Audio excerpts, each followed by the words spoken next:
السلام علیکم ورحمۃ اللہ وبرکاتہ۔ الحمد للہ رب العالمین وبہ نستعین قال اللہ تبارک وتعالی فی القرآن المجید والفرقان الحمید اعوذ باللہ من الشیطان الرجیم بسم اللہ الرحمن الرحیم انا نحن نزلنا الذکر وانا لہ لحافظون۔ رب اشرح لي صدري ويسر لي امري واحلل عقدة من لساني يفقهوا قولي سبحانك لا علم لنا الا ما علمتنا انك انت العليم الحكيم۔ تمام قسم کی حمد و ثنا کبریائی و بزرگی اللہ وحدہ لا شریک لہ کے لیے لائق و زیبا ہے، جو دونوں جہاں کا خالق، رازق، مالک، پالنہار ہے۔ وہی اللہ ہے جسے چاہتا ہے صرف لڑکے عطا کرتا ہے، جسے چاہتا ہے صرف لڑکیاں عطا کرتا ہے، جسے چاہتا ہے لڑکے لڑکیاں ملا کر عطا کرتا ہے، اور جسے اللہ اولاد نہ دے اسے کوئی اولاد نہیں دے سکتا۔ وہی اللہ ہے جو بیمار کرتا ہے، شفایابی عطا کرتا ہے، مصیبت میں مبتلا کرتا ہے، مصیبت سے نکالتا ہے، عزت عطا کرتا ہے، ذلیل کر دیتا ہے، فتح عطا کرتا ہے، شکست دیتا ہے۔ بیدک الخیر، ہر قسم کی بھلائی اللہ رب العالمین ہی کی طرف سے ہے۔ بعد درود و سلام ہو تمام انبیاء پر، خصوصاً آخری نبی جناب حضرت محمد مصطفیٰ صلی اللہ علیہ وسلم پر، وہ ذات مبارکہ مطہرہ کہ اللہ رب العزت نے انہیں رحمت کائنات بنا کر بھیجا، اور جن کے ذریعے سے اہل کائنات کی ہدایت اور رہنمائی کا بندوبست فرمایا۔ محترم صدر اجلاس، معزز و معقر علماء کرام، دور دراز سے آئے ہوئے جمعیت جماعت کے احباب، معزز شخصیات، محترم سامعین اور پردہ نشین خواتین، آج کے اس اجلاس میں جس عنوان کے تحت کچھ باتیں پیش کرنا ہے وہ قرآن سے جڑی کیوں۔ سب سے پہلے میں اللہ رب العالمین سے دعا کرتا ہوں کہ اللہ تعالیٰ مجھے حق بات کہنے اور ہم تمام لوگوں کو کہنے سننے سے زیادہ کتاب و سنت کی صحیح تعلیمات پر عمل کرنے کی توفیق عطا فرمائیں، آمین یا رب العالمین۔ آج اگر ہم اپنے معاشرے پہ نظر دوڑائیں گے تو معاشرے کا جو مالدار طبقہ ہے، خوشحال طبقہ ہے، وہ چاہتا ہے کہ معاشرے کے پریشان حال لوگ سدھر جائیں، دین پر آ جائیں۔ وہ ان کے لیے بے انتہا محنت کر رہا ہے، لیکن اپنے آپ پر دین کو نافذ نہیں کر پا رہا۔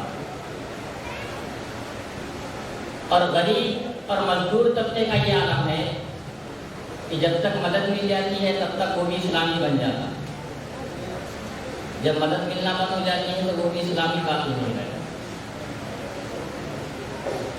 تو دونوں طبقوں کا یہ حال ہے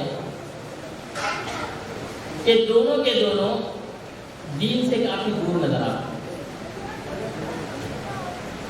اور دین سے دوری کی سب سے اہم اور بنیادی وجہ یہ ہے کہ آج مسلمان قرآن سے دور ہے۔ آج ہر جگہ مار کھا رہے ہیں، موب لنچنگ ہو رہی ہے، کئی مختلف مراحل کے اندر پریشانیاں آ رہی ہیں، بہت سارے مسلمان جیلوں میں محروس ہیں۔ ہر شہر میں مختلف جگہوں پر مختلف پریشانیاں مسلمانوں کے اوپر آ رہی ہیں۔ یہ الگ بات ہے کہ میں ہمیشہ کہتا ہوں کہ اللہ رب العالمین کا یہ بہت بڑا احسان ہے کہ دوسرے اسٹیٹ کی بنسبت تلنگانہ اسٹیٹ میں مسلمان بڑے امن،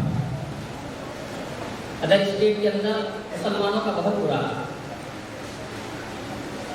تو اس لیے آپ پر اب تک پریشانی نہیں آئی ہے، اس لیے پریشانی کا اندازہ بھی نہیں، ورنہ مسلمان بہت زیادہ پریشان تھا۔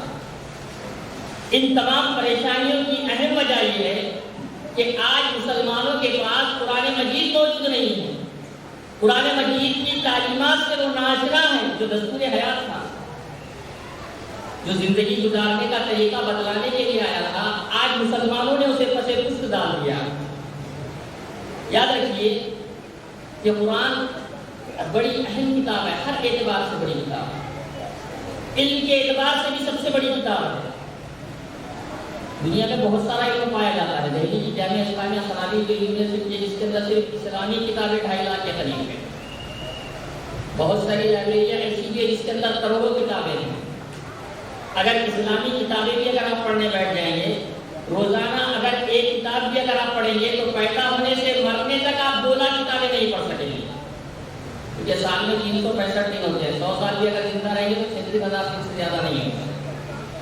یعنی کہ اگر ایک انسان 100 سال زندہ رہے، پیدا ہونے سے لے کے مرنے تک اگر روزانہ ایک کتاب پڑھتا رہے، تب بھی وہ 50,000 کتابوں سے زیادہ نہیں پڑھ پائے گا. جبکہ اللہ رب العالمین نے ایک ہی کتاب ہم کو ایسی عطا کی جو اربوں کتابوں پر بھاری ہے. عبداللہ بن مسعود رضی اللہ تعالیٰ عنہ سے روایت کہتے ہیں کہ اللہ کے نبی صلی اللہ علیہ وسلم نے فرمایا من اراد العلم فليصبر القرآن فإنه علم الاولین والآخرین. جو شخص علم حاصل کرنے کا ارادہ رکھتا ہے تو چاہیے کہ وہ قرآن میں غور و فکر کرے. فإنه علم الاولین والآخرین، اس لیے کہ اس میں اول سے لے کے آخر تک تمام معاملات، تمام عبادتیں، تمام عقائد، تمام کچھ سے بیان کر دیے گئے. قرآن میں سائنس ہے، تمام چیزیں. آج اگر ہم دیکھیں گے پوری سائنس مل کر آج یہ نہیں بتا سکتی کہ سب سے پہلے انسان کون سا پیدا ہوا. سائنس تو کہتی ہے ڈارون کا جو نظریہ پہلے انسان بندر تھا، پہلے انسان بندر تھا. جبکہ ہم قرآن مجید پر بتاتے ہیں کہ سب سے پہلے انسان کون سے پیدا ہوا. کسی بھی مسلمان بچے سے پوچھ لے کہے گا آدم علیہ السلام. کہاں سے معلوم ہوا؟ قرآن مجید سے معلوم. مسلمان کا بچہ یہ بتا دے گا کہ سب سے پہلے پیدا ہونے والے شخص آدم علیہ السلام ہے. یہ کہاں سے معلوم ہوا؟ قرآن مجید سے.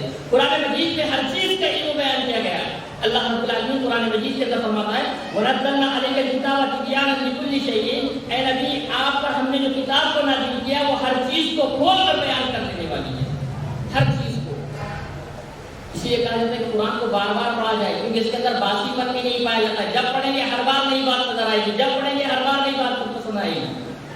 ہم کوئی فلم دیکھتے ہیں، بڑی پسند کی فلم ہوتی ہے، ایک بار دیکھتے ہیں، 2 بار دیکھتے ہیں، 10 بار دیکھتے ہیں، بور ہو جاتے ہیں. کوئی ناول پڑھتے ہیں، 4 بار پڑھتے ہیں، بور ہو جاتے ہیں، 4 بار پڑھتے ہیں، بور ہو جاتے ہیں. لیکن قرآن مجید کو روزانہ ہم پڑھتے ہیں لیکن کبھی بور نہیں ہوتے. ترجمہ سمجھتے ہیں، روزانہ کچھ نہ کچھ نئی باتیں بھی سمجھ میں آتی، ہر بار کچھ نہ کچھ نئی چیزیں کھول کر بتاتے. قرآن کے اندر یاد رکھیے باسی پن نہیں پایا جاتا ہے.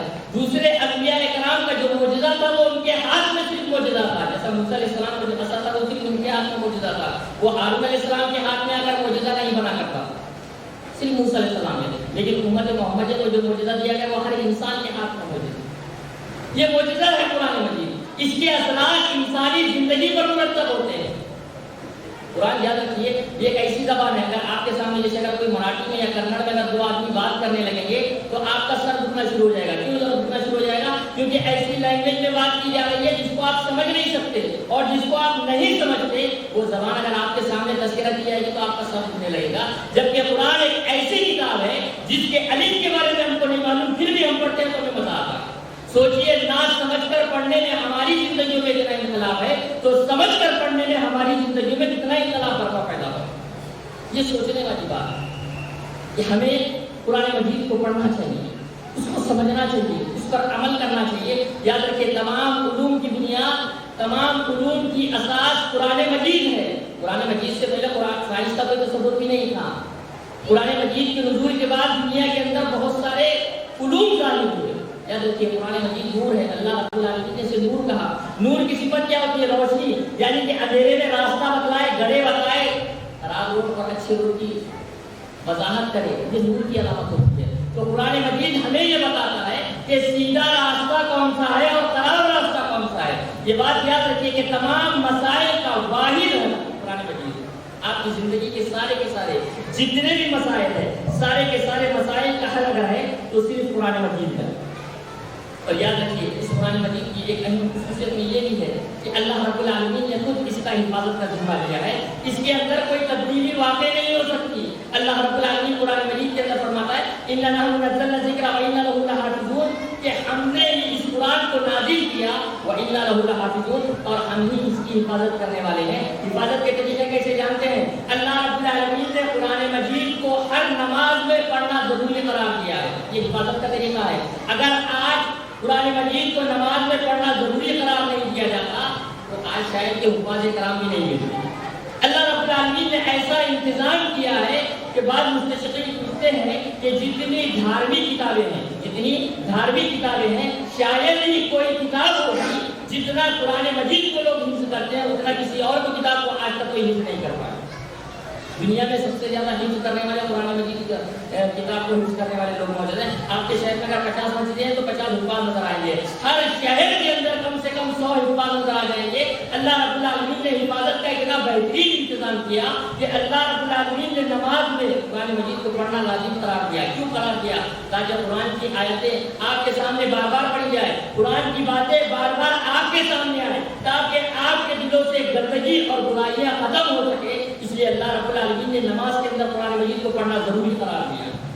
اس کے ذریعے سے قرآن مجید کی حفاظت ہوتی ہے. اس کے ذریعے سے آپ کے دلوں کے اندر جو میل اور کچیل ہے, اس میل اور کچیل کو صاف کیا جاتا ہے. میل اور کچیل کو صاف کیا جاتا ہے. یاد رکھیے متمادین کہ اس کتاب کو اللہ رب العالمین نے اس کا ذمہ لیا ہے کہ اللہ رب العالمین نے جب اس کو نازل کیا تو اللہ رب العالمین ہی اس کی حفاظت کرنے والا ہے. اور یاد رکھیے یہی ایک کتاب ہے جو بہت ساری قوموں کو بلند درجے پر پہنچاتی ہے اور بہت ساری قوموں کو ذلیل و رسوا بھی کرتی ہے. جیسا کہ اللہ تعالیٰ کا فرمان, اللہ کے نبی صلی اللہ علیہ وسلم نے فرمایا ان اللہ یرفع بهذا الکتاب اقواما ویضع به آخرین.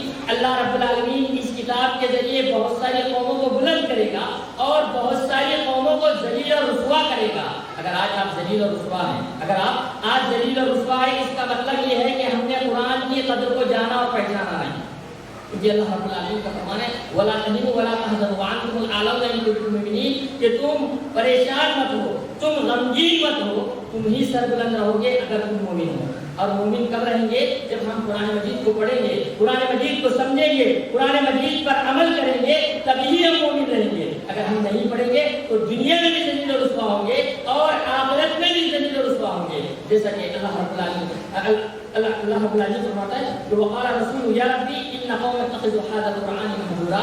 رسول کہیں گے کہ اے میرے رب, میری قوم نے اس کتاب کو چھوڑ دیا تھا. اور آج ہمارا معاملہ ایسا ہی ہے کہ ہم نے قرآن مجید کو چھوڑ دیا. آج ہم نے, ہر آدمی سمجھتا ہے کہ ہم نے قرآن مجید کو پکڑ لیا. جیسا آگے میں درس میں بتاؤں کہ ہم نے قرآن مجید کو کس طرح ہم نے چھوڑ دیا ہے. آج جو درس ہے کہ قرآن مجید سے دوری کیوں ہے, قرآن مجید سے دوری کی سب سے اہم اور بنیادی وجہ یہ ہے کہ ہم نے قرآن مجید کو جانا اور پہچانا نہیں کہ قرآن مجید ہے کیا چیز. قرآن مجید ہے کیا چیز. قرآن مجید کی اہمیت, اس کے فضائل کی لا علمی کی وجہ سے آج ہم نے قرآن مجید کو نہیں جانا پہچانا. جیسا کہ ہم مال کو جانتے پہچانتے, اگر 1 روپیہ کی گر جائے تو امیر آدمی بھی ہوگا تو اٹھا لے گا. کیوں اٹھا لے گا؟ کیونکہ وہ مال ہے, اس کی اہمیت ہے, اس کی اہمیت ہے. اس لیے اگر روپیہ بھی گر جائے تو آدمی اس کو چھوڑتا نہیں ہے کیونکہ اس کی اہمیت کو جانتا ہے. اسی طرح اگر ہم قرآن مجید کی اہمیت کو جانتے اور پہچانتے تو کبھی بھی اس کی تعلیمات سے منہ نہیں پھیرتے تھے, کبھی بھی اس کی تعلیمات کو ہم کیا کرتے تھے, خوشی اپنانا شروع کرتے تھے. لیکن آج سب سے بڑا مسئلہ یہ ہے کہ قرآن مجید کی فضائل سے, قرآن مجید کی اہمیت سے آج ہم ناآشنا ہیں. اور یہ بات یاد رکھیے کہ قرآن مجید کی اہمیت کے لیے یہ بات کافی ہے کہ کائنات کے اندر جتنی چیزیں ہیں سب مخلوق ہے سوائے قرآن مجید. علماء کہتے ہیں کہ کائنات کے اندر جتنی چیزیں ہیں, تو اس لیے ناصر بن البانی رحمہ اللہ اپنے انتظار اپنا نظر کرتے ہیں کہ میں نے 70 سال تک یہی لوگوں سے سنا کہ اللہ خالق ہے, اللہ کے علاوہ کائنات میں جتنی چیزیں سب کی سب مخلوق ہے سوائے قرآن مجید کے. قرآن مجید اللہ رب العالمین کا کلام ہے. قرآن مجید اللہ رب العالمین کا کلام ہے. یہ اللہ رب العالمین کی صفت ہے. کائنات کی سب چیز فنا ہونے والی ہے لیکن قرآن مجید فنا نہیں ہوگا, بلکہ قرآن مجید کے الفاظ اٹھا لیے جائیں گے. قرآن مجید کے الفاظ اٹھا لیے جائیں گے اور جس دن قرآن مجید کے الفاظ اٹھا لیے جائیں گے تو سمجھ لیجیے دنیا کا اختتام شروع ہو چکا, دنیا لپٹنے والی ہے, دنیا ختم ہونے والی ہے. تو قرآن مجید کی اہمیت کو سمجھیے کہ قرآن مجید کے علاوہ کائنات کے اندر جتنی چیزیں ہیں ساری کی ساری مخلوق ہے سوائے قرآن مجید کے. قرآن مجید کی اہمیت کو سمجھیے کہ کائنات کے اندر کسی بھی کتاب کو پڑھنے پر کوئی ثواب نہیں دیا جاتا سوائے قرآن مجید کے. حضرت عبداللہ بن مسعود رضی اللہ تعالیٰ عنہ فرماتے ہیں کہ اللہ کے نبی صلی اللہ علیہ وسلم نے فرمایا من قرأ حرفا من کتاب اللہ, کہ جو بندہ اللہ رب العالمین کی کتاب میں سے کوئی حرف پڑھتا ہے, جو بندہ اللہ رب العالمین کی کتاب میں سے کوئی حرف پڑھتا ہے فلہ بہ حسنۃ, اس کے لیے ایک نیکی لکھی جاتی ہے. والعشر, اللہ کے نبی صلی اللہ علیہ وسلم فرماتے ہیں کہ ایک نیکی کو 10 گنا بڑھا کر دے دیا جاتا ہے. اللہ کے نبی نے فرمایا ولکن اقول الف لام حرف ولکن الف حرف ولام حرف ومیم حرف. اللہ کے نبی صلی اللہ علیہ وسلم فرماتے ہیں کہ میں یہ نہیں کہتا ہوں کہ الف لام میم ایک حرف ہے, بلکہ الف ایک حرف ہے, لام ایک حرف ہے, میم ایک حرف ہے, تینوں الگ الگ حرف ہے اور 3 حرف پر 10 نیکیاں دی جائیں. 10